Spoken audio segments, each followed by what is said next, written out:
अंतर्मनाचा वेध घेणारे news channel star city one. राज्यातील आणि देशातील राजकीय घडामोडी पाहण्यासाठी आणि इतरही बातम्या पाहण्यासाठी सबस्क्राइब करा स्टार सिटी वन। चारा मिळत नाही आणि अगदी वेळेवर मान्सून आला तरी सुद्धा ही स्थिती अजून 2 महिन्यापर्यंत राहणार आहे, कारण पाऊस पडला तर लगेच दुसऱ्या दिवशी चारा तयार होत नाही।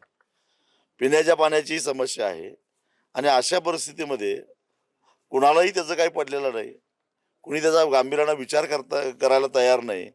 सर्वसामान्यांची पाण्यासाठी वणवण होते, जनावरं चाऱ्यासाठी टाहू पडत आहेत, सरकार काहीच करायला तयार नाही।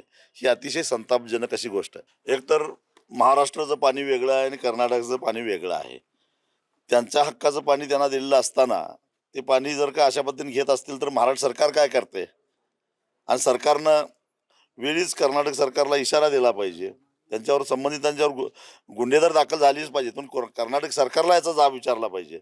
आणि अशा पद्धतीचे प्रकार घडणार असतील तर मग सगळे नियम धाब्यावर बसून एक थेंब पाणी सोडणार नाही, अशा पद्धतीची भूमिका सरकारला घ्यावी लागेल। कुठेतरी सरकार नेबळटपणा दाखवतंय आणि त्यामुळं कारण